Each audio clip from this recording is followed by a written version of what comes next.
Hey guys, this is Anthony Morganti from AnthonyMorganti.com. Welcome to my video series, The Filters of Aurora HDR 2018.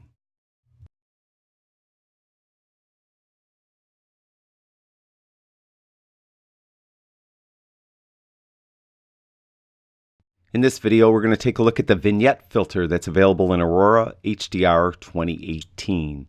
Often we like to add a vignette to our image to draw the viewer's attention towards the middle of the image, or sometimes maybe something off center, not exactly in the middle, maybe to one of the sides or top and bottom. And you could do that very subtly but very effectively with a vignette.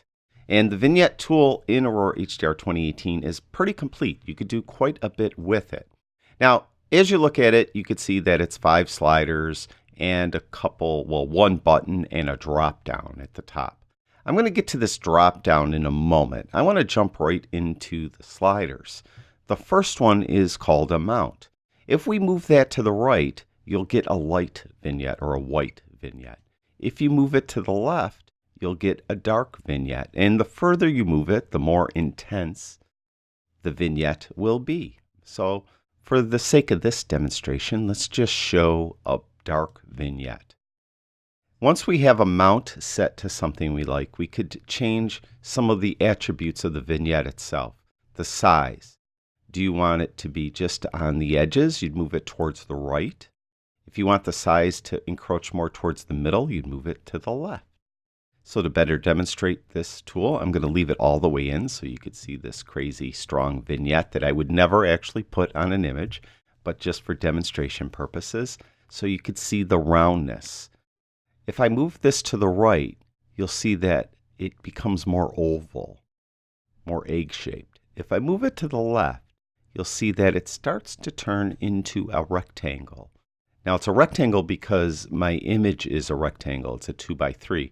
Of course, if you were processing a square image, it would be a square. So it basically is equal all around the edges like that. So that is roundness.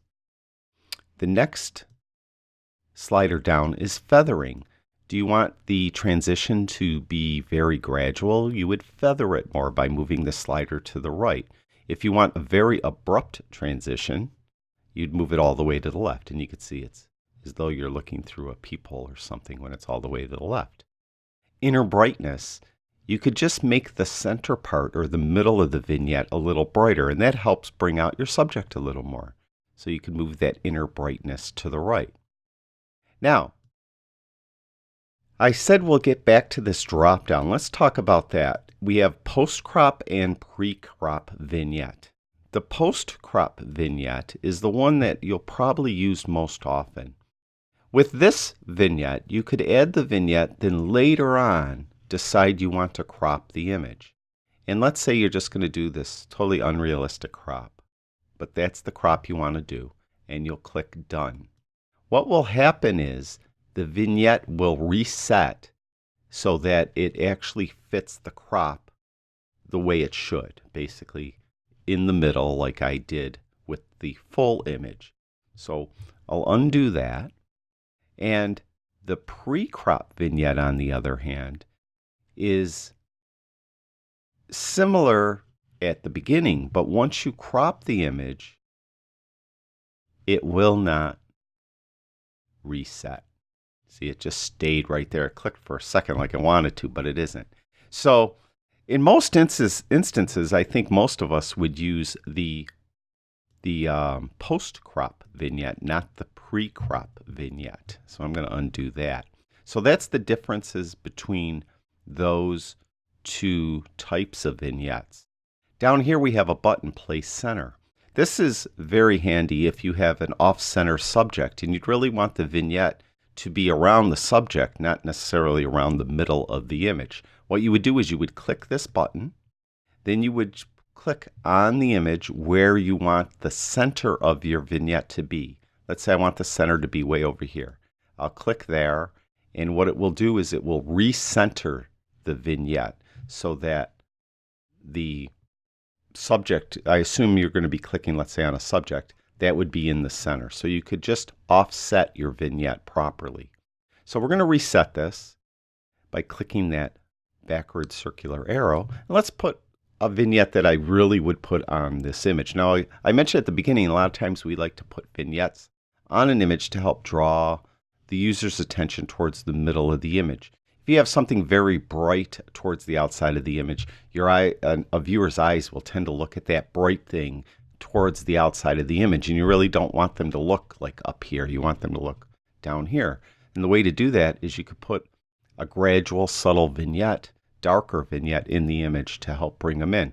Now, sometimes you might use a lighter vignette for some more artistic reasons. A lot of times in wedding photography, you have the bride with her white gown and it's got a flowing veil or something, and you're going to really white out the edges and make it very ethereal look. And you would do that also, but you would make it with a white vignette as opposed to the dark vignette. So typically what I would do on this image, I personally prefer very subtle vignettes, so I won't go very heavy. I'll bring it down, I'll mess around with size, and I'll just eyeball it to see how I like it. And as I go along, I might turn it off and on to see a before, after. There's before, there's after. There's before, there's after. So again, it's very subtle. I think feathering is probably okay. But inner brightness, I often like to just bring the brightness in the middle up just a little bit, like that. So there is before and after. Before and after. Now you could see how that subtle vignette just helps draw the viewer's attention more towards the lake in the background.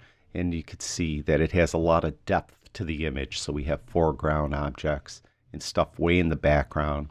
We have a nice backdrop of clouds. So it helps add some depth to the scene.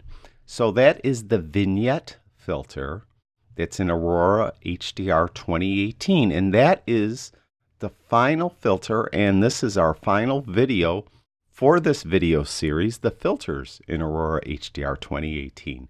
I'd like to thank everyone that watches my videos. I really do appreciate it. I'll talk to you guys soon.